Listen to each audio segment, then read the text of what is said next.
All right, we are live, and welcome to the Snotboogie Funtime Smile Hour. And this is, yeah, we have Josh. We have an actual title for the show, and it is that lunacy. I love it. This is America, man. Everybody gets a chance. Yeah. Hey, you know what? Thanks, Obama. So this is episode 6, which means we're discussing The Wire, season 1, episodes 7 and 8. One arrest, and the other one is called, let me check my plethora of notes here, Lessons. So, as always, I am one of your co-hosts, Eric Navarro. Here with me is my other co-host, Mike. How's it going, Mike? I'm well, thank you for having me. You don't sound well at all, and I'm not having you. You're a co-host. It's not the same. Yeah, but you're the main host. No. The host with the most is what you're... All right, fine. You are the host with the most. I am the host with the relatively less. All right, the podcast just started, and Mike's already shucked all responsibility for it. I love it. I love it. Listen, if you could just take my name off of this, or at least put it in very small font. If this was a music festival, I would be like, you know, that group from the 90s that's buried somewhere deep in the small print. Is that what you're saying? Right. Yeah. Blackstreet. You're Blackstreet. I don't know why race has to be a part of it, but okay. We are talking about The Wire, ladies and gentlemen. Whoa. Well, Mike is what? It's a very racially based, show. That's what we're talking about. Take my name off this too, please. All right, fine. You know what? Take my name off it too. Listen, Alan Smitty. Yeah. Okay. Is this what's that famous pen name that a lot of Hollywood writers would use if they didn't want their name on a project? Was that what it is? Yeah. Okay. Why were you laughing if you didn't know what that was? Because You thought I was just making up a pseudonym? Yeah, and then I was like, oh, that reminds me of the famous pseudonym. Well, you know what, Mike? I will never doubt you again. And I will also never give you a courtesy laugh again because I'm going to get called out for it.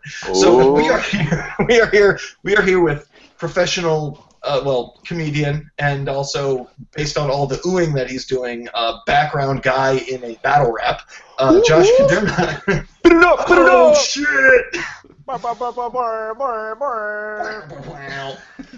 We need air horns. I'm sure Google Hangouts has that. But yeah, Josh, how are you doing?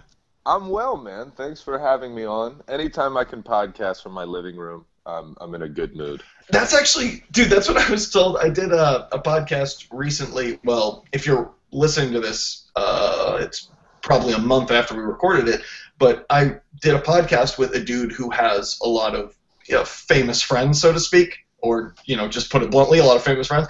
And he was saying that I should just start messaging comedians who are pretty well known, because any comic for $20 a sandwich and being able to do it from their house will do a podcast. Oh, so yeah. No, convenience is the biggest thing. Ever since we got a rig that we can take to people versus hey, oh, do you want to come over to my basement and tell me about your life? No thanks, weirdo. Or hey, we can meet you in a public setting where we won't murder you. They're like, all right, I'll do that.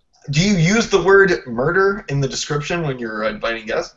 Yeah, well, I try to put it in there subliminally, I like subliminally? How do you do it subliminally? Well, I just kind of say murder here and there. Hey, how you doing, murder? It's been a really good day. That type of thing. Just kind of drop hints I think you'll really be killing on this podcast. Or you'll be dead soon. So when you drop murder in a normal sentence, it's just kind of it's just white noise at that point. Well, yeah, you're planting the murder seed, You're planting the murders. And that's just something blowjob Josh Kuderna and I do together. Blowjob after the podcast. Somebody's at the door. Hold on one sec. No, it's okay. You guys continue. This might be a good... bring your phone. What are you doing? This might be a good time to point out that Josh and Mike are in the same house. Hey, how are you? Just making sure everyone has working smoke detectors in their home. Yep, we're good. You know how many you got? We have 2. So we're good. Thank you, guys. No Appreciate problem. it. Have a good day. You too. You almost got smoked. You hear that subliminal messages? What's that? You almost got smoked. That was firefighters or pretend people casing my house wanting to know how many fire alarms we have. Those are arsonists, if they're probably. And how many gold bars do you have? How many sacks with a dollar sign on it can I find in your basement? Where do you keep your valuables, sir? Oh in my the fire God. department. All right. Well, so I think this podcast is about The Wire, and I think we're going to talk about the episode 1 arrest this week. Now, Josh, thank you for coming back on, especially when I had you watch a couple episodes and it turned out they weren't the episodes we were going to be talking about. So Not I a hope, problem. I hope this time. Not a problem. That's true. That was Josh's fault. I think Mike and I, just like we're taking our names off the podcast, we're taking off our names responsibility of that one. Mm-hmm. Josh, thank you for having us on, by the way. Hey, no problem, guys. It's I've been loving doing this podcast. It's been my dream to do the Snotboogie hour or whatever it's called now. It's been 30 years in the running. Yeah. And it's really good. Longest running podcast. 20 years before podcasts were a thing. Yeah. So we start out in the basement, and Herc is breaking down the lingo of our hoppers, our lovely hoppers, and Prez and Freeman are confirming this is what this means. And the detail, it just shows that the details they're all on the same page. They're working together, and it seems like everybody's kind of gelling, which is nice, team building thing. Sure. And then we go on, and not much other than professionalism porn, as I think I'm going to start calling it, because I love when professionals do their job well, and I will watch that all day long. And this show has plenty of it. So the next scene, we have Rawls, and I've just been referring to him as Shit Cop, because remember, the detail got a bunch of cops that were supposed to be like really good guys in the departments, but it turns out they were just guys who were like biding their time until retirement. One of them, Bodie, knocked out, and he got his early pension and retirement. The other dude is what he already got left for alcohol treatment. Was that the thing? That was what we discussed last week. Yeah. And he thought about taking a tumble down the stairs. taking a tumble. But these are some shady individuals. But then again, it's like you start thinking, like, are they shitty people who went into the force, or is this the type of job that, like, are these people who started out like McNulty but then just gave up on their dreams of being good police like 2 years in? And like, I guess I better just make some money and go home. I don't know. Maybe. I think what the show is so good at was showing that just how dysfunctional the cops are as well. Like, it just shows that, like, you think that the dichotomy is going to be like, these are the bad guys, these are the good guys. The good guys always do good, but then you realize the good guys are always just trying to fuck each other just as much as, like, they're trying to get the bad guys. And then there's shit heels, like, at every step of the way on either side. Yeah. That's what's so funny is I always, like, when I entered the workforce, I had this idea of, not even this grand idea of, I'm going to do great work, I'm going to, change the world, whatever. I went in going, well, at least I know I can just, as long as I do my job, I try hard and I do it well and go home, everything's fine. No, even in any work environment, it seems like everyone wants to make drama and cause issues. And, like, it's like power struggles when there is no power, or fighting for money when there is no money. It's a very weird, like, human thing, and I think that happens at all levels, including it is crazy working in restaurants, just like how just the smallest amounts of power, like the most pathetic amount of power will totally corrupt a person, Yeah. And somebody becomes a manager, and all of a sudden they're like a brutal tyrant who's better than everybody. That's why I had to stop working with other people.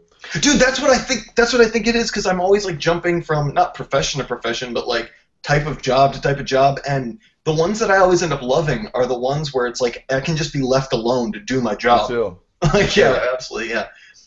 So later on, so we got Rawls and the shit. This is shit cop number 3, because the other 2 were kind of out of commission. This guy's name is Mike. He seems to be involved in the detail a little bit, but for the most part, he's still part of homicide, which is McNulty's unit. So Rawls, the major, who's Mike's boss, Jay, the formerly known as Fat Cop, and McNulty's, like, supervisor, basically says to this guy Mike, bring me dirt on McNulty, or you know what, you can solve a random murder. And it's kind of been, like, I don't know. Or the mystery box. And he held up that box with all the question marks on it. The box. What's in the box? Hey, man. My favorite thing ever, by the way, is just the idea of, I mean, obviously we've all seen Seven, I imagine, and the classic what's in a box scene. What's in the box? I would love to see Brad Pitt just like just a casual conversation like, hey, what's in the box? Mm-hmm. Just Brad Pitt casually asking what's in a box would make my day. So, do you think people just like bring boxes around him just in hopes that that'll come up? Yeah, that'd be fantastic. Have like a big, like colorful, shiny box and just kind of wave it in his face. Yeah, they play it cool. They're like, oh, this? Don't worry about it. Like, no, come on, what's in the box? Oh, this is out of way. And it just ramps up. It's just Gwyneth Paltrow's head. No big deal. It escalates to the point where he's freaking out.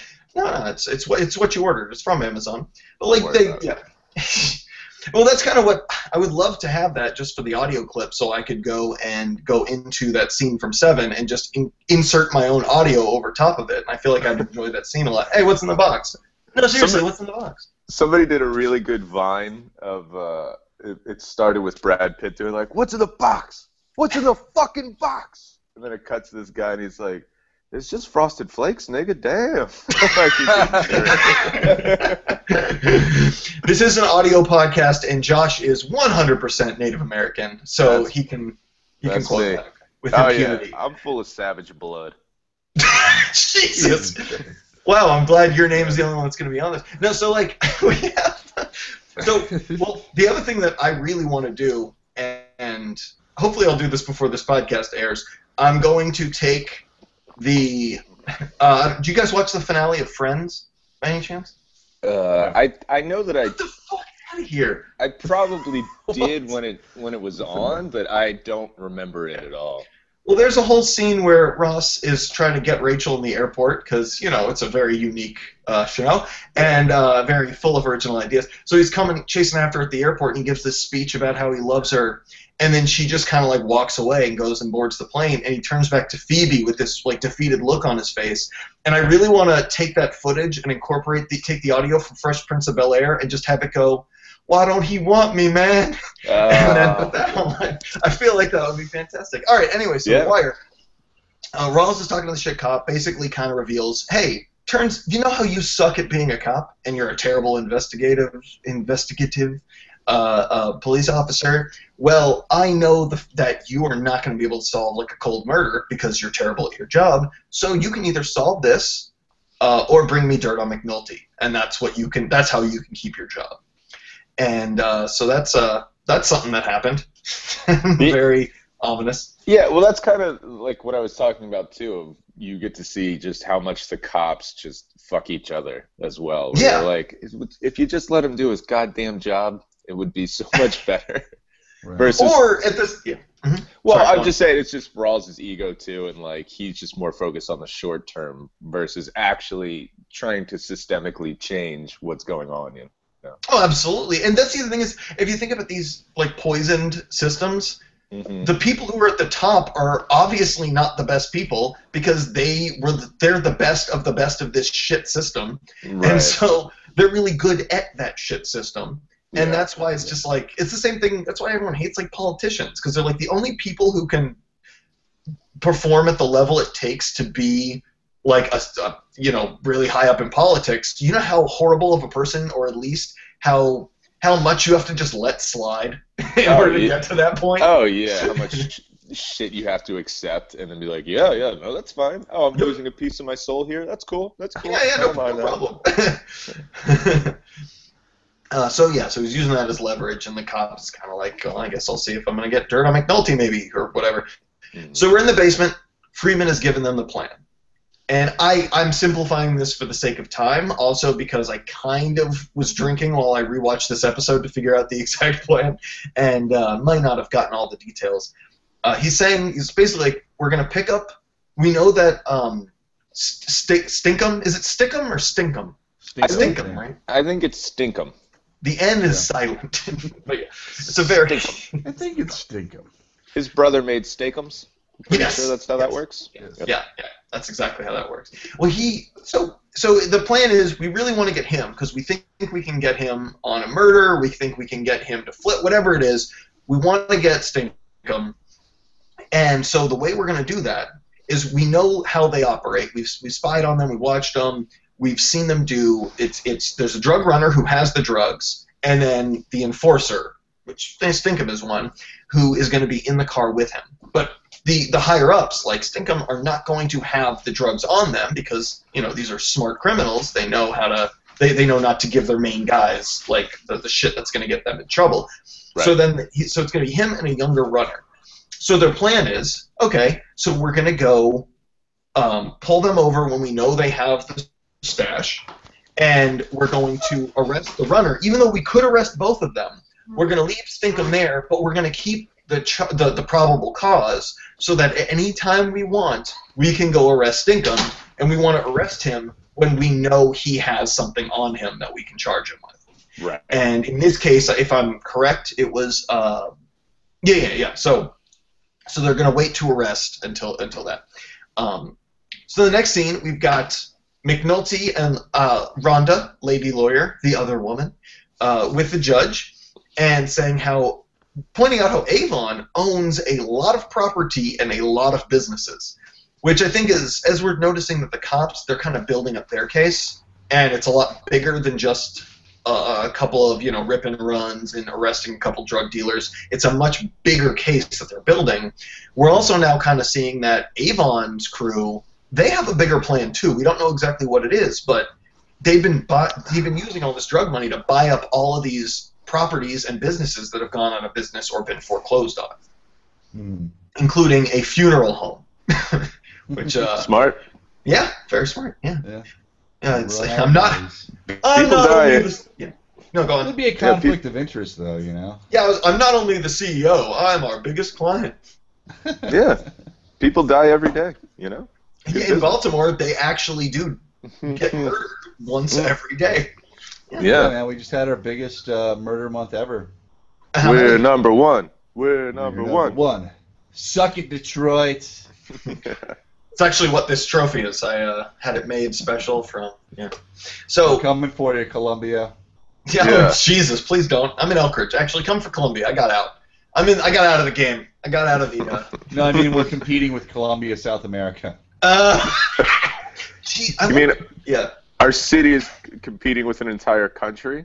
Okay. Yeah, a country full of drug lords. Well, you know what? If we're talking about reported murders, then we might actually... It's going to be like Iran, where like the president gets 100% of the vote, and where it's just like there are 0 murders in this country. Right. Right. 0 reported murders. A lot of... Just from the last episode we saw, it's a lot of the worst case of suicide I've ever seen.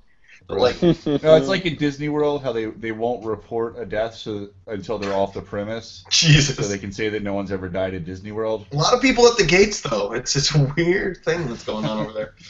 So the judge gives them 30 more days on the wire, and McNulty kind of shows a little resentment. And I believe the exact line was, I think I just even cut it, but this might be the scene where I think the line is something along the lines of like, I'm starting to worry about the people who tell me they love me more than the people who I know, don't. Right. And so it's very a lot of lack of trust, because it's like, yeah, there are people helping him, but I think he's starting to discover that the people who are helping him are helping them for selfish reasons. So it's not like even the people who are on his side aren't necessarily good police, so to speak, as he would put it. Also, the judge clearly wants to bang Rhonda, and I think McNulty's a little bit threatened by that. Even dangles the whole like, maybe you could be wearing the robes in a couple of years. I could see you as a judge or taking them off. But like, yeah, he's like kind of a creep. It's very much like, but I don't think that her character would. I don't think Rhonda's gonna play for that. I feel like Rhonda's actually a good-hearted person. I don't know if you guys have thoughts on her. Well, I think she likes the bad boys, and let's face it, McNutty is as bad as they come. Yeah. Well, so that's the thing with her. She also was willing to be the other woman, and even after he left her and wasn't going to go with Rhonda, like obviously they're not like an official thing. Mm-hmm. She still was like, yeah, that's fine. I mean, she's not happy about it, but like. She clearly wasn't like, I'm okay with the cheating because I want to marry this guy and we would make a better call. I don't think that's what it was. Yeah. And I've always found like, just the thought of someone willing to sleep with a married person who has, especially someone with kids, Mm-hmm. they have to be a little bit crazy, right? No, it's perfectly healthy. It's just normal behavior. Well, like, Totally fine. Like, I mean, I have a kid. I'm married, and The bragging like, on this podcast is yeah, ridiculous. that's funny. Yeah, shut the fuck up, you motherfuckers. So you're saying you're not going to sleep Go out all with the me? time. Yeah, pretty much. Oh, no, but that's the thing. Only because you're crazy. Like, every once in a while, my wife will be like worried about some other like lady, and I'm like, what the hell? Like, are you serious? But it's like, first off, if I cheat, I have to wear a condom, and I'm not going to go back to that, right? So like, They're the worst. and two, I'm committed to my family. But in that order. But like, but that's the other thing about like the idea of cheating. Could you, if you're married, could you like something? I don't think there are sane people, especially women, who could go out and sleep if they just want to hook up with somebody. Could really just go out and hook up with somebody far better looking than I, with a lot less complications, pretty damn easily. So like, if you're actively going after someone like me, that means you're actively going after the drama, and that's pretty. Yeah. So it's like anybody who would be willing to cheat with you would be a crazy person, I think, on some level, or maybe just low self-esteem, and I'm being too judgmental. I think you're right. No, it's some type of damage that they're trying to recreate, essentially. Like if they had the father figure that wasn't there, the absentee father figure that they never connected with, they feel safe in a relationship where there's no chance of intimacy. Oh wow, that was very profound. Oh, thank you. Yeah, I was just going to talk about. I was just going to say a nice dick is a nice dick. Well, if you boil down The what I yin just and the- said, that's pretty much it. That's The pretty yin much and the what yang is really what it is. Yeah. So we got a stakeout on Stinkum and his runner, and there's a car chase. Stinking on stink. Yeah, we got a classic TV car chase, which I can't imagine how they did that in the streets of Baltimore, which is probably why they were like going 40 miles an hour, and it was a crazy car chase. I do like how this show stays true to, like, they don't do what a lot of shows do, where like The Office will shoot a couple scenes in Scranton and then shoot 90% of the rest of the season in LA. Yeah. And they go, no, we're in Scranton. Like, you just let's it's okay. You can shoot in your actual location. So I know Always Sunny is, I think, doing more in LA, but for a while they were like sticking to Philly pretty close. So the runner looks like it's the dude who's missing an eye. I wonder who that guy could be. And he runs into the pit. Yes, like I almost said Trick Low to kids, but that's Trick Daddy, not Slick Rick. That's Slick Trick Daddy. So he runs into the pit, and Herc and everybody is chasing after him. And I love, Josh, you weren't here for the last episode, but I love Bodie. I love everything about Bodie. And the fact that he grows on me, but he's a shitheel, man. You don't tell Mike why.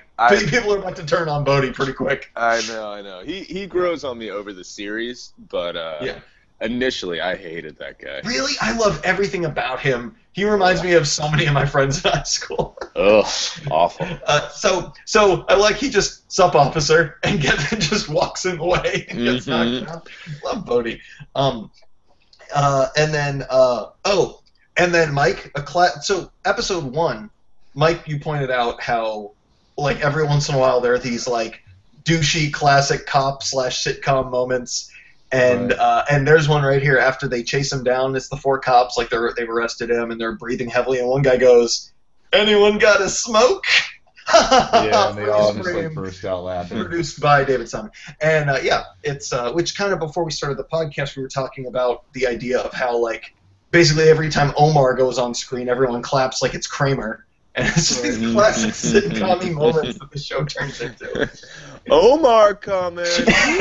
You know what another weird another like weird TV thing that I noticed they kind of do sometimes that I don't understand, but it's just TV shows just do it, is like where it's a scene and then the scene ends and then for some reason the camera like focuses on like a building or something behind the characters for like 2 seconds and we just like stare at that and then like bang on to the next scene. Like, why do shows do that? What's the point of that? There's something called is a global shot. What's the term for that? Establishing shot. Mm-hmm. And That's like a de-establishing shot. I don't know. Yeah, I guess so. It's just weird. It's just like a thing that people have accepted is what you do on shows. Isn't that what they did on shows like The Hills, where they do a scene and then they just do a bunch of like shots of L.A. or I don't know where that was based out of, Orange County? Well, I'm not talking about like establishing the location. Just a thing where like, have you noticed that at all? Like the characters are done, they move off screen, and the camera just sticks around for a second and focuses on like two buildings or something behind them, and then moves on. No, I've definitely noticed it. I'm just trying to. I don't exactly know why they do that. Maybe because it's giving us time to digest and reflect, or it's a transition, or. Yeah, I think it's just an artistic thing. Like, I don't know. It's just a way to not just be like, okay, on to the next thing. I don't know. That's and I know that in The Wire they take a lot of effort to transitioning the scenes in a specific way, where one scene will parallel the next. Or like they might have. I don't know if they've ever done this, but this is a good example of like this scene they could have transition from the kid with the eye patch is getting arrested, and then the next scene is a scene with Prez Belusky because we know that he was the one who blinded the kid. Yeah. And so that would be like a thing that they might do. So they do stuff like that a lot. But you're right, they do definitely hang on a couple of like buildings and whatnot. And I don't even think it's a cut to the buildings. They like turn the camera towards the buildings in a lot of cases. Yeah, exactly. Yeah, that is a little weird. Maybe I don't know. Maybe I feel like the show's too good to just be doing like kind of pointless TV cliche things like that. The other thing is that with this show, it was filmed. The season was filmed in 2000, or it aired in 2002. So it's like a lot of the things that we take for granted. It's like, why didn't the Beatles use, this, that, or the other? Why didn't the Beatles do like an electro album, like an electro How come the Beatles didn't do a dubstep remix? Yeah, not one fucking keytar on those albums. Bullshit. Like, how many people do we need doing that John Lennon thing? And the Beatles had to do it too. Yeah. Wait, what John Lennon thing? Die? Whoa. Yes. Like, we get it. Well, no, I'm just saying John Lennon was so popular that his death was like, no, nobody did that before him. So it was just, that's what we call it now. It's that John Lennon thing.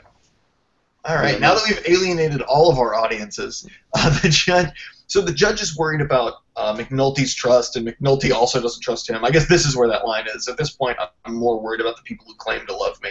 Yeah. And we talked about that already. So then we got a pit phone call to Stringer.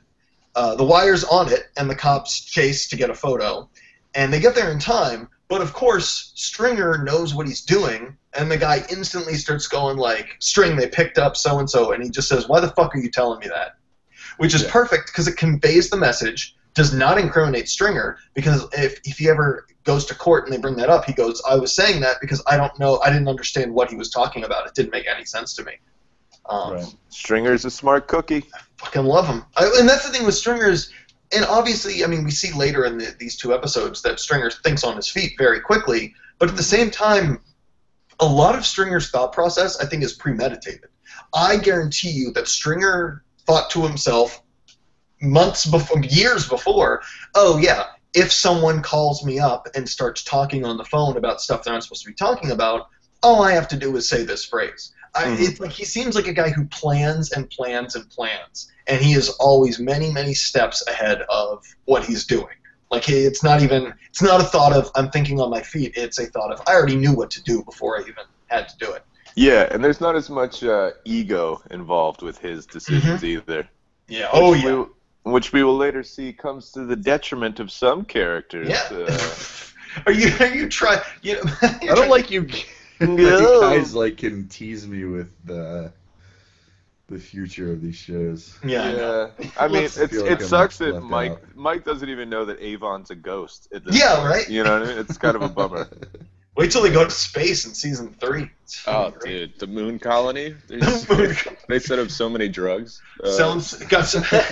What are some of the names of the drugs that they have? I mean, there's Photon 9. Moon heroin. Which really that one's not space dust. Space dust. Moon heroin is weird because it's actually just crack. It's a kind of a odd name, but it works. How did those junkies get to space?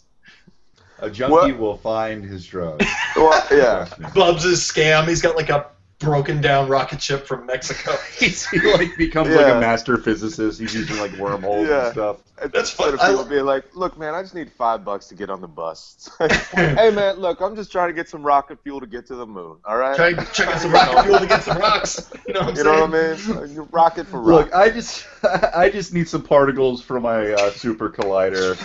That's all I need. That's all I need. I love the idea because Bubs does come up with some very innovative, like military-style tactics to get like $20. Yeah, man. He would. That is really true. Like junkies become experts at that stuff. Oh, I love it. All right, so that's all I want to talk about now is this fan fiction about the wire on the moon. Space wire. Space wire. Wire on the moon. Wire on the moon. That'd be hilarious. Like, why doesn't like any, like David Simon or some filmmaker just go completely insane and do something like that? Like they did go insane, and its name is Mel Gibson. Like that's just what you need to do. All right, so the shitty cop chooses a cold case, which I never I miss all this stuff until we started really dissecting it for this podcast. That's a big moment. This show plays off huge moments like it's nothing, which is good because it would be ridiculous if they, like most television shows, it's ridiculous if you imagine it in real life when people are making huge deals out of moments that are kind of insignificant to the character, but huge in the spectrum of the show's universe.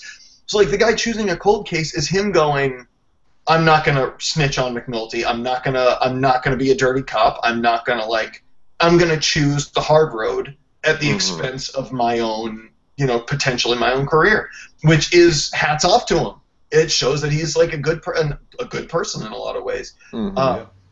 So the fat cop, Jay, has him call a psychic. And now because of how they played up this psychic, calling the psychic, everyone knows who it is, everyone's got all these inside jokes, I feel like that had to be based on something real. There had to be some psychic in Baltimore who everybody, like, as a joke, cops would go to or at desperate times. Like, I guarantee that had to be real. It is crazy that you'll, like, read about, cops getting psychics to try to help them. Like, yeah, they did that. They did that with the Boston Strangler, right? Didn't they Probably. go to a psychic for that? Probably. I mean, I think, like, kind of in the heyday of, like, 80s, 90s parapsychology hysteria, there were, like, police forces working with psychics. It was a good time. Fucking time. Like, Yeah. I hear about it a lot. It's like, are you that stupid? Like, how incompetent is the police force? Well, Ghostbusters had just come out, and That's a good point. yeah. Yeah, that was after the brief karate phase of the police. After Where they kept Karate Kid. Yeah. Ugh. When everybody was Kung Fu karateing fighting? criminals. Yeah. Yes. Yeah. No, the psychic thing it's so funny because I mean, being a cop, like John Mulaney has that great bit about how like in the 1920s you would never get caught unless you were like at the crime with blood on your hands and a gun. Like it was like criminals literally used to write their name in the wall with a Tommy gun, like Johnny was here, see. Johnny, by the way, Johnny was here. I forget his whole bit, but I know part of it's like they just ignored evidence. They're like, "Hey, Chief, there's a pool of blood here." He's like, "Ugh, gross," and then like steps over it. It's like, now back to my hunch. Like that's what it Wait, was. is this still the John Mulaney bit? Or, yeah, that's all part of the John Mulaney. Can you bit. just do John Mulaney bits that apply to our conversation? I'm gonna try from here on out. This But no, is great. But it is true. I heard, the Boston Strangler case. They reached out to a psychic because you don't have DNA, you didn't have fingerprints. Like being a cop back in the day must have been so fucking hard. Like, you're just like, or easy as shit. you could just pin it on people too. It's like, well, I think it was the black fella. My hunch is the Jew or the Chinaman. This bit is turned. I mean, it sounded tangential, but it really is kind of like a precursor to The Wire. Like, that is exactly how the cops operated, and that's kind of how we got into this situation in the first place. If you really trace the systemic roots. Yeah, absolutely. So McNulty and Bunk meet an old lady who lived near Gant. Gant was the state's witness security guard guy who got killed at the end of the first episode. And she gives them some info on the case, but really, like, she doesn't want to give them all the info out of fear, because like obviously she's afraid. Gant was an example of what happens when you talk to the police, and so she's terrified of what might happen to her. Yeah. But fortunately, and this is more professionalism porn when they break down the crime scene, which I loved watching them do, and that was a really cool thing that I think people don't do in just general everyday situations where they break down the objective details of things. Where, like, for instance, you tell a story to somebody, there's, a lot of generalities get thrown around, a lot of assumptions, but in what made for good police work is they were like, no, let's show you. He's going to stand here, I'm going to stand here. You tell us how far apart they were. And they break it down in actual tangential increments, not he was close to him. Okay, how close? Because they need those kind of details. Which I love that. Yeah, but that's a good point. I didn't even think about that. Well, I don't know. I might just be pulling on a thread that isn't there, but like I definitely see in just normal conversation a lot of communication gets bungled because they end up you don't have specific details, and it just just goes to show how important that can be. So the info that she gave them, all they needed it to do was corroborate with Omar's testimony, because Omar probably wasn't there, but he knows what happened because he heard about what happened. And they have this person now corroborating that, so if Omar goes on the stand and says he was there, it's credible, because they've confirmed with someone who may not testify, but they've gotten a statement. I know we're jumping ahead, but that's one of my favorite scenes of the whole series is Omar testifying. I told Mike at another episode, I was like, now I won't tell you if he testifies or not, but how sweet would that be? Well, he does, and it is wonderful. It is absolutely. I didn't pick that up though. That they were going to use. They were just going to like shift witnesses to Omar, just like take her info and give it to Omar. Well, he already had the info. They just needed to make sure that Omar was accurate with it. Well, they didn't need to make sure, they did, but they weren't like going for it. It just worked out. They're going to pretend that he was there? Yeah, well, he said he was there. They're just going to turn a blind eye to the fact that he probably wasn't. Okay. Yeah, I also noticed too, like he seems to justify that as why he's getting revenge on these guys, like the killing of a civilian. But it's kind of like, is that really? I mean, really, I think he just is pissed that they killed his lover. Oh, absolutely. Even though that's like kind of part of the game. I mean, he like. Well, that's why they were minding their own drug business, and he came in with a shotgun and robbed them. Like what did? Well, that's why he can't get pissed, because it's part of the game. You're absolutely right. That's actually a really good point. So he has to throw in this extra ingredient of they're fucking with civilians. Yep. Yeah, even absolutely. Though he was the one that initiated the whole thing. Yeah, you're very right. Although, as we've talked about before, I guarantee you, and we hear Omar talk about Bird in certain ways, like he knows him. If I would bet a lot of like we talked about before, Omar is probably a guy who was openly gay from the minute he realized it, and has probably experienced not such a great response from his community. And I'm sure some of those people happen to be in Barksdale's crew.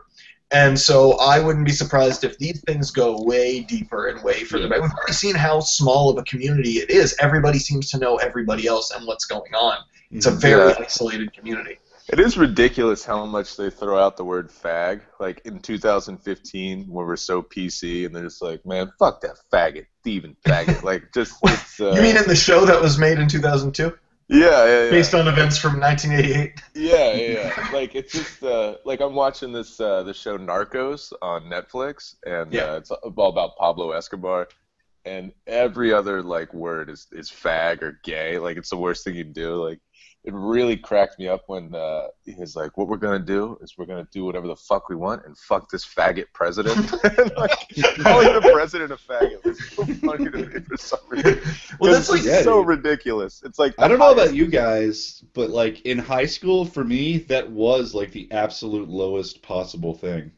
Like it wasn't for me personally. I didn't care, but like for everybody surrounding me. Yeah, that was like the ultimate. Like you may as well be like a pedophile or something. Yeah, it was a catch-all term too. Like, no, that's gay. Oh, whatever, gay. That's gay. I don't even think that's like. I'm not even saying that was the case for my school at the time. Like it was more just like. Oh, like actually people being just really gay. genuinely hated homosexuality, like that they would hate a child molester. I remember. I'm trying to think with my experience because mine was I didn't know anything about it other than it was a thing, and the first time I ever heard anything about like gay issues was sure everybody threw out those terms, but with gay issues was when Eminem put out his second record, which me as a 14-year-old white boy in the suburbs like this is the greatest music in the world. And still pretty good. He uses my name all the time. It's always Eric. Every generic boy name he uses is Eric. And so like the song is about me, but like he after that record came out, he was Glad came out and was just like, well, they were already out, but Glad came out in public to denounce Eminem, and to me, I was like, all I know about gay people is their main group is attacking my favorite artist. And so I remember in 9th grade, everybody around that time, so that would have been like year 2000, that was like, there was like legit homophobia in young people everywhere. Sure, the terms were thrown around, but oftentimes they didn't have anything to do with being gay, which obviously was still a problem, but yeah. But I remember in, I guess, my sophomore year of high school, I met an actual gay person. And like this was how weirdly entrenched the vocabulary of high school kids in my age versus the ideas about like openness to gay. I almost said to gay stuff. We're really open to gay stuff back in the day. So like, I remember one time. Person, I don't mind queer shit. No big deal. But like, well, I meant like doing gay stuff is what it sounded like. But so like, I was walking home with my friend Jen, who is a lesbian. And so we're walking to her house from school, and we're talking, and she's telling me about how she can't come out openly to her family because she comes from a very strict religious like household, like religious like Korean household, and she's like, if I come out, I really think my dad's gonna kick me out of the house. And it was just so horrible because I was sitting there like, oh my god, like she's telling me this miserable thing. She can't even be herself in her own home, the one place she should feel comfortable, because she's afraid of getting kicked out just for being a lesbian. And like that just like hurt so bad, and I wanted to show her I was sympathetic. I understood. Maybe not understood, but just felt for her. And so what do you think the first words that came out of my mouth were? That is so That's gay. And that was the last time I ever used anything like that in a derogatory sense, because I was like, oh my god, the irony of that. But yeah, like, so you're right, like people used to use it all the time. I think now it kind of got, I mean, now fortunately it's getting stamped out left and right, which is pretty sweet. But I love that. I mean, the stance that I always take on it is I love that Louis C.K. The poker intro, where is it Jim David? Is that his name? The gay comic that he has, the older guy? I'm blanking on his name, but I know who you're talking about. Well, so he says, he's like, do you know why we don't like when you guys use that word? Is every single gay person has had those terms hurled at them hatefully, usually while getting beat up. So it's like when you say that word, it makes us, I know you don't mean it like that, but it makes us remember all this like misery. And I was like, that's a really good point. And the other thing, I got called that all the goddamn time growing up. I also got called the N-word a lot growing up because I liked rap music. I went to a very backwoods school, but like, oh yeah, I've been called. Oh my god, I've been called these. So yeah. So like, I don't know. It's just interesting time we live in. What were we talking about? Oh yeah, the wire. Oh yes, the N-word.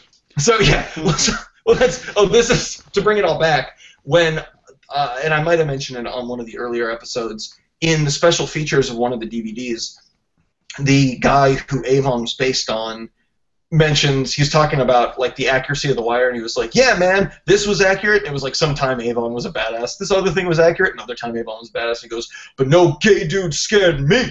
And like knocks at the camera. And I was like, oh my god, you're a lunatic. Okay, so Bubs' friend is on trial, and Greg's pulls one out, gotta pull one out. Basically, obviously these low-level drug users, nobody gives a shit about prosecuting them. It's just this war on drugs that a lot of cops and a lot of lawyers have to deal with. Like, and it just really shows how much of the system is getting tied up in this thing that nobody cares about. Yeah, that's another like depressing realization I've come to with this show and the real life war on drugs. It's like, no matter who wins or loses in this show, like nothing changes, you know? Yeah. Like it's not like the end of the show is going to be like, and there was no more drug abuse in Baltimore. Yeah, that's a Like, whole futility of the thing. It's Yeah. just like, well, what, like shark's teeth. Like one comes out, another one pops up. Right. It doesn't, Yeah, and it it's doesn't like- matter which side. If we could just concentrate on like not killing each other, you know. Like, Yeah. it's like you see all these murders in Baltimore, and it's like if we didn't waste all this time and money doing something that's not changing anything for the last 35 years at least, it's like just depressing. Yeah, and then prosecuting a kid when they're like 17 or 18 because they had some drugs on them, and then all of a sudden they're felons. You can't really get a job Right. with felony except for felon drugs. Exactly. And it's like, yeah, well, go be somebody. It's like, well, now I can't because no one's going to hire me. And, I've been in jail for a couple of years and all of a sudden I need money. And how else am I supposed to do it? Yeah, and also being in jail made me a really good criminal because that's what it does. It's not exactly rehabilitation at this point. No. Yeah, zero there's rehab. there's an Onion article headline that was like stint in prison somehow fails to rehabilitate drug dealer or something. Yeah. So, by the way, Mike, at some point in there you had said something. I'm not going to tell you what it was. But if we end up, doing this for the full 5 seasons, if we don't break up and all go solo with our own Wire podcasts, Right. there's something if I don't that go to Death Row Records with this, I don't think use the muscle of Suge Knight to shake you out of my contract. Yeah, right. That's Suge Knight's going to come crashing through my back window, like the Kool-Aid Man. Yeah, pretty much. Is that how it goes? And hey, he was affiliated with the Bloods, right? So there you go. I'm gonna replay your 5 seconds of what you said if we ever do season 5 at a certain point, and you're gonna be like, "Wow, did I call that shit?" All right, so moving on to the next scene in the basement, Pryzbylewski realizes that the kid they just arrested is the dude he blinded, and goes to tell Daniels. And by the way, holy shit. In that scene, both dress, haircut, and facial expressions, he looks just like Chandler Bing from Friends. He looks just like Matthew Perry. He even has kind of like the sweater vest look going, and he looks at even looks at the camera kind of like smug, like he's about to drop a sweet. Could this kid be Chandler Zing? Hold on, Chandler Zing. All right, sorry, go on. Oh, I was just saying, could this kid be any more blind? Slick Rick called. He wants his eye patch back. Oh, whoa. But we're still also like this is the retribution of Presbo. I like his arc over this season where he starts to be worth something again. And not Has just anyone like called it? Sorry. Oh, go ahead. I was just going to say, has anyone actually called him Presbo yet? Every once in a while I've said Presbo, and Mike looks at me like I'm a lunatic. Oh, do they just call him Pryzbylewski? Yeah, I think he's Presbo. Or they call him Prez. Oh, okay. They call him that's true. Prez. Presbo is such a good fucking name. Mm-hmm. So Daniels is kind of starts being really nice to the kid because one, Daniels feels at fault for this. It's his detail that led to all this, even though it's clearly let's be honest, it's not Daniels' fault. And gives him his card, and he's like, if you ever want a way out, I can help you. And that line, motherfucker, think he can pimp me with... Fuck. Oh, wow. Let me read what I want to say, the actual quote, and then I'll read what it auto-corrected to last night. So, motherfucker, think he can pimp me with with tea and a candy bar. Mm-hmm. What I typed was, moreware fucker, think he can pump memory a candy bar. Sorry about that. And both of you are actually inaccurate about the candy bar because they were, in fact, peanut butter cups. Oh, peanut butter cups. I wasn't in it. Oh, me and the character were inaccurate. Yeah. Yeah, okay. If Spellcheck was worth its weight in salt, it would have known that. Fair. So he would have actually corrected the wire thing. He sensed the... Holy shit, when the AI in there can sense the context of the episode I'm talking about, that's no good. So Watson could have done it. Yeah, probably. So that's just a marketing tool. So it just shows that the kid is, even though he's pretty young and he's pretty low level, he's so entrenched in the game that he's not nearly hit his bottom, and he probably never will. Well, he also is never ever going to trust the police after the way they've treated him. Yeah, it's what that might be fair. Yeah, that might be fair. It's a lesson in perspective taking for me. Yeah, there's no way. Why would he ever trust them? So we're at the psychic, who, by the way, is basically like a middle-aged Baltimore, like just Baltimore lady, which there are two types of older Baltimore ladies that I've discovered in my time in the city. You have the older ones who are kind of like the 70s disco chicks who never like moved on. And then now if you notice how many 80s like hair metal rocker chicks who are now in their mid-30s who are doing the exact same thing that they did Older in their than teens that. and early 20s. Oh, like 40s? I'd say late 40s now. Like, how Yeah. crazy is that? They've never, and guys too, by the way, the Baltimore, there's a generation of Baltimore people who never moved on from the hair metal 80s. Like, it's crazy. Yeah, I mean, I think a lot You're of just us- disagreeing with me, Mike, because you're in a cover band and you know you still have to tap into that market. right. Sorry, go on. Well, don't we all kind of like get stuck in like our early 20s to some degree and like kind of just live What are like you that talking forever? about? Like, I mean, I don't. As far as like our fashion and our style and the music we listen to, are we ever really going to be different than we were like 23? You know, like. Yeah. There You was guys are comics. When you start banging like chicks in their 20s, then you're going to be, I'm sure you're going to have to adapt. yeah, like, oh, this robot music is really nifty. This is something. There was I forgot to bring this up earlier on our podcast, Mike, but my dad was in the hospital. Digression this Sessions, weekend. at Dig Sesh on digressionsessions.com. Go on. Yeah, but my dad was in the hospital this week, and he's fine now. But one of his nurses was like, she was doing. She was tech, and she was in there for a while, so we were kind of making small talk, and somehow came up like that I play music, and she's like, oh, my sons play music, and my husband plays music, and he used to play in a band, he used to play at Hammerjacks. We're like, oh, that's cool. And the conversation kind of faded. She goes, yeah, they used to open up for the motorcycle sluts. You know them. The motorcycle Wow. sluts. What a perfect name, like perfect Baltimore band Yeah, it really playing is, in yeah. Hammerjacks. The motorcycle sluts.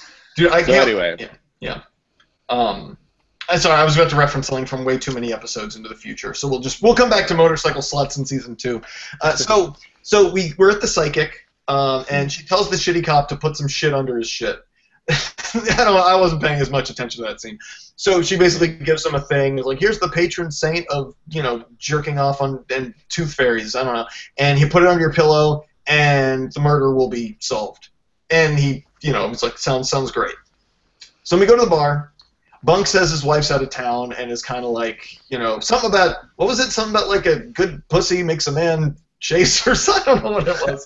But something about pussy and chasing. He was pretty drunk. I believe so was I at the it was time. a George Washington quote, I'm pretty sure. I believe it was Abraham Lincoln who once said, "Good pussy, make a man chase." All right. Makes a man stray. Good Yeah. pussy makes a man stray. Mm-hmm. So we're at a fancy political party. I love this scene for 1,000 reasons. Daniels is there so his wife can basically network with politicians. And he finds himself getting a lot more... Well, I'm getting ahead of myself. So he runs into his boss who tells him, like, Burrell, who's like, I'm here to network. Why are you here? And he's like, yeah, I'm just here. Got to do my thing. And he points, and his boss points to Senator Clay Davis, which I believe is our first mention of Clay Davis. We don't really get to see Clay Davis for who he is. Hello. Is she not supposed to be on camera? No, she can be on. She never She's got. In case she's upset, she was never on camera. I didn't see her at all. For everybody listening, my girlfriend just showed her titties on Google Hangout. I don't think that happened. Brendan. Mm. Hi. Hello. What does she think about The Wire? Did she watch it with you? Amanda, we watched The Wire. I think I said it on the episode I was on before, but yeah, we got the box set, and I think we tore through it in like a couple weeks, right? Mm-hmm. Yeah, and then when we were done, we were like, well, yeah, when we were finished, we were just like, so what do we do now?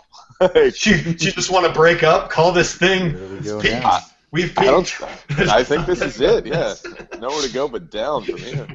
Okay, so anyway, we see Clay Davis, who, Mike, you'll see him many, many times again, and he'll deliver a lovely catchphrase that we'll experience later. So then, Daniels is clearly uncomfortable. Yeah. Yes, that's it. Did I do that? So he comes in, to the kitchen to hang out with like the drivers and the blue collar workers. Clearly, Daniels is much more comfortable there, and we meet Ashy Larry, who I'm pretty sure is just Ashy Larry. Oh yeah, Donnell Rawlings. And yeah, I was surprised to see him. I love him. And I'm broke, bitch. So like he goes in and starts talking to them, talking about the Orioles, which by the way, still no mention of the Ravens' existence, and they had like just won a Super Bowl. So like I don't know, the show needs to get on it. Maybe they were all still Redskins fans. And that's the third slur of the podcast. So Larry tells him, I just wrote him as Larry. So he basically says that he's a driver for Clay Davis, and he's like, and they talk about ways to steal from their employers, and he's like, and they ask Daniels, who does he drive for, and he says Marla Daniels, which is such a great line. Who do you drive for? And he says my wife. That's who I'm driving for.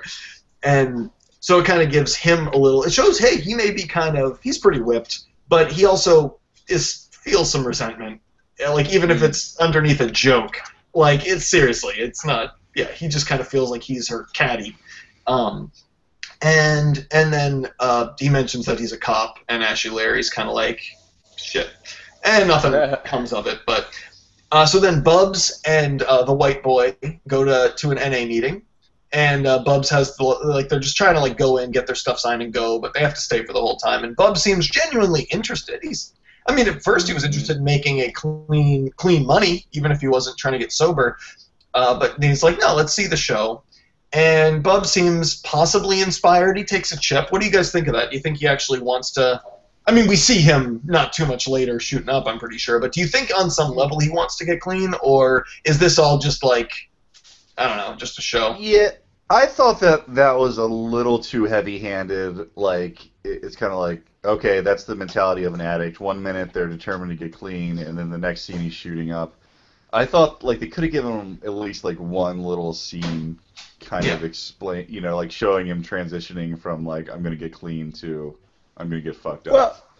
Well, it does happen a lot though. That people like go back and forth, especially in the beginning, a lot, right? Yeah, absolutely. Yeah. But I just thought it was like too much to just be like, oh, well, we're showing you how an addict works. Like, 1 minute he's clean, the next minute he's not. Like, I thought they could give us just, like, a little bit more. Yeah. Just so kind of, like, showing, like, the moment where he decides, okay, well, one last time, or whatever. Yeah. So we're at Orlando's, and Avon and Stringer are making sure everyone knows we don't talk shit on the phone. Sounds like it's the 10,000th time they've had to say that. Stringer asks D'Angelo who's snitching, and he says no one. And Avon's just like, something's up. Like, something is different. Like, this wiretap thing is not something they've experienced before. So and this is what I think is where we really start the chess game, because this is officially when both sides know that they're playing. We knew the cops always knew they were playing. And now both sides know that there's a chess game going on. Yeah. And it's really an arms race of strategy, which is such... God, I love this. More professionalism porn. So Stringer... is going to name some changes. He's going to go down to the pit and give him some changes. And in the meantime, it's just like just hang, like lay low, and we'll figure this out, and we'll make some changes. And then after everybody kind of leaves, except for Stringer and Avon, Stringer is really just, they're both like scratching their heads. Stringer's like, why don't they arrest Stinkum? Like, this doesn't make sense. This really doesn't make sense why they didn't arrest him. And what's funny is, if the cops didn't, pretty soon the cops are going to act. But like, if the cops gave him a few days before they acted on anything, then because they're about to grab Bird, right? Yeah, they're about to grab Bird. But if they didn't act like quicker, if they didn't act so quickly, I think Avon and Stringer would have been able to figure it out, because like they're about to have to deal with other shit, which leads to other shit, which leads to other shit, and then, I don't know. I think that Avon and Stringer would have figured out what was going on with the Stinkum thing had the events of the rest of the episode not happened so quickly. And we'll get to that. They're fucking geniuses, and I love it. I love watching that kind of chess game. So anyway, sorry, I just rambled. Okay, so we're in the basement listening to the phones, and this is the Herc and Carver Batman and Robin scene. Right. The thugs. What I'm saying, the dealers are referring to them as Batman and Robin, and they could not be more proud until they start fighting over who gets to be Batman. Right. Yeah. Classic.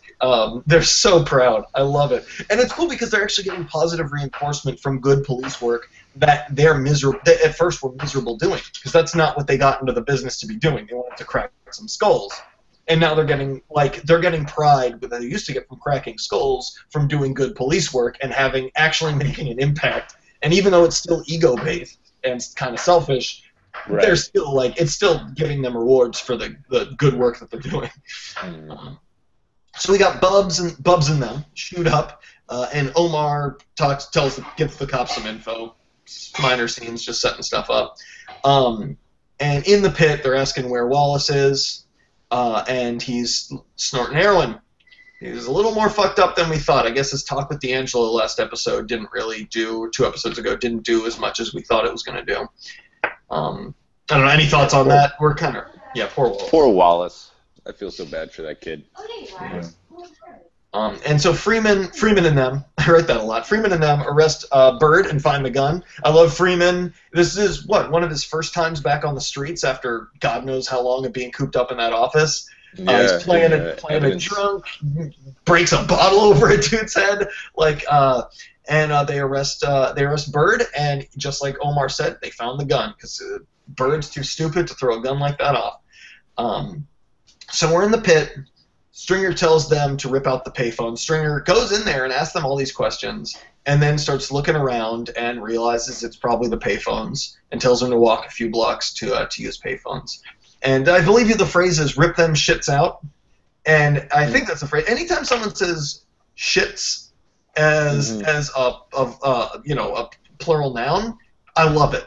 Them shits. That's my favorite. Yeah. Oh my god. Them shits could be something nice too, like a bunch of Lamborghinis. Like, look at them shits. Look at them. I want to see like a yuppie white guy talking about.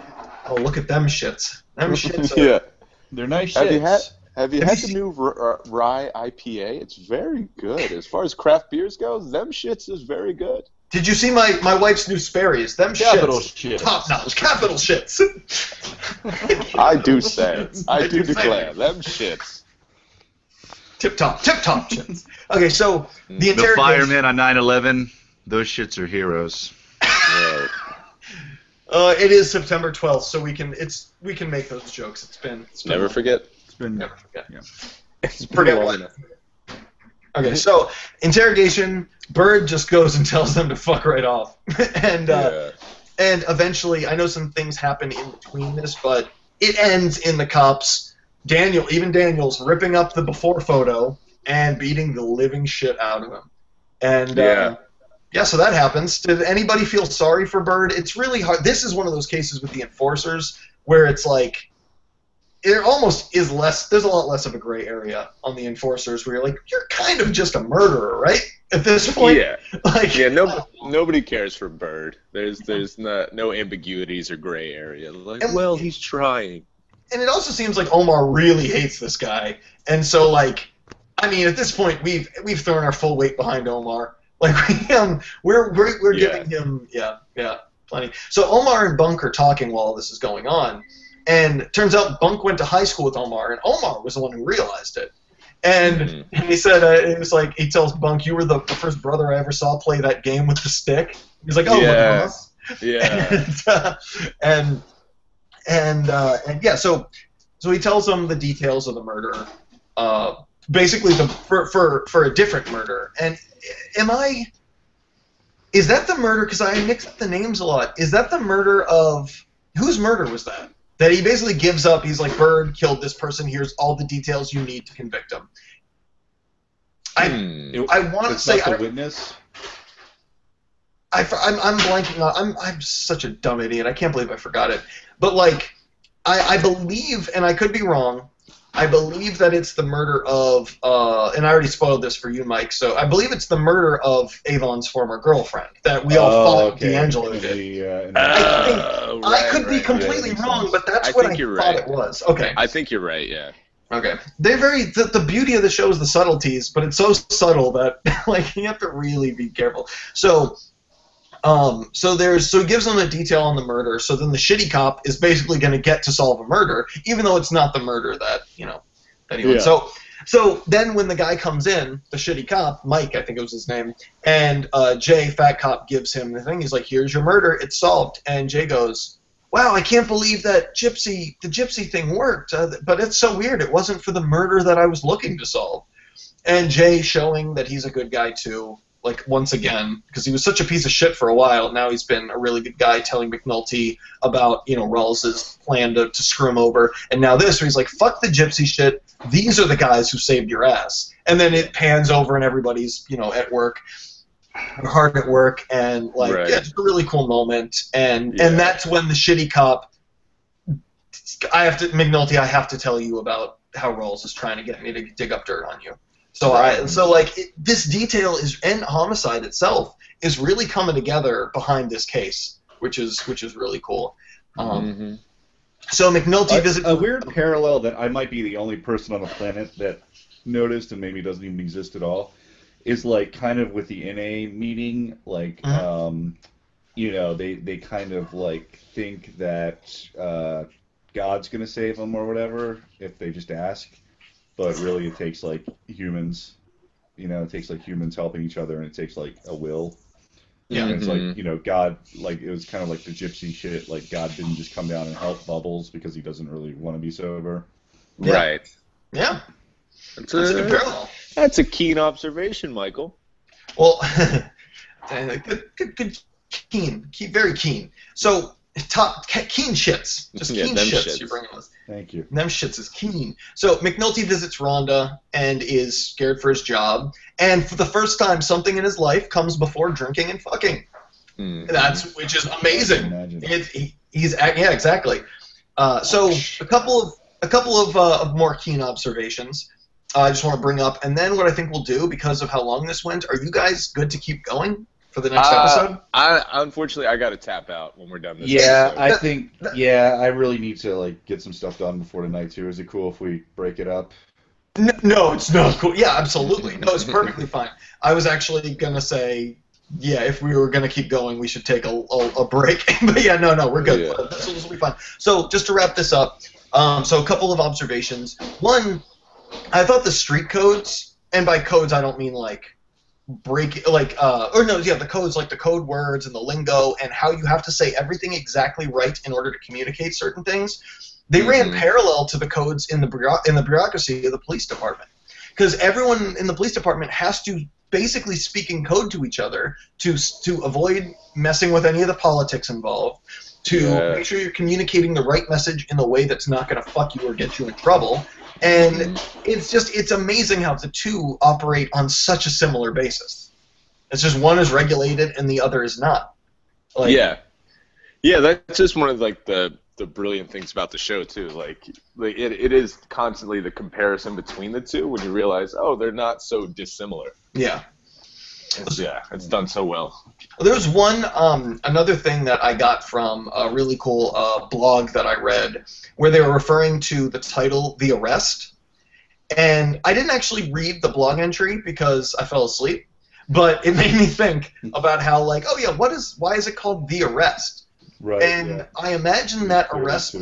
Yeah, because there were two arrests, but I feel like even though the two of them shits. So I feel like the second arrest was the one that the title is based on, which is the arrest of Bird. But that first arrest of the runner, I think, is actually what I kind of focused on, because like it shows how that first arrest, the arrest of the runner, really ends up being the start of a much bigger case. Because without that arrest, then we don't have a potential arrest of Stinkum. We don't have they didn't capture the drugs. We don't have additional stuff to keep the wire going. And it just really shows how a single arrest can whatever the spider windshield crack thing, splinter off. I don't know, whatever. Right.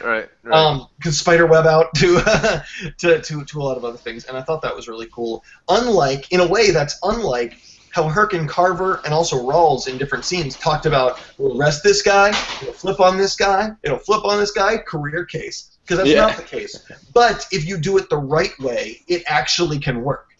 So I thought that was pretty cool. Yeah. So Daniel's, in there's certain parts it really shows how he doesn't belong. Whatever, I already talked about that. And then the last thing, Omar has the line, "Bird is just bird." And I think it really shows that in the game, there are these larger-than-life personalities that become the actual person. Like, Bird's name is probably, like, I don't know, like Anthony. And, like, but he's Bird. He's just Bird, and nobody knows him as anything other than Bird. He probably became Bird, the Enforcer, in some way, shape, or form when he was extremely young, and that's just who he became. And without, like, a carefully crafted record system, which they don't necessarily have, then you just become that thing. And I always try to draw parallels between art and the show as much as I can. And I thought it was interesting thinking about how, and you guys would be perfect people to ask this, do you find that as you're developing your comedic voice, you kind of slowly start to become the person you are on stage more in real life as time goes on? Similar to how these dealers become their own character, so to speak? Yes and no. I'm guessing like it's just different because you don't have to be funny all the time, you know.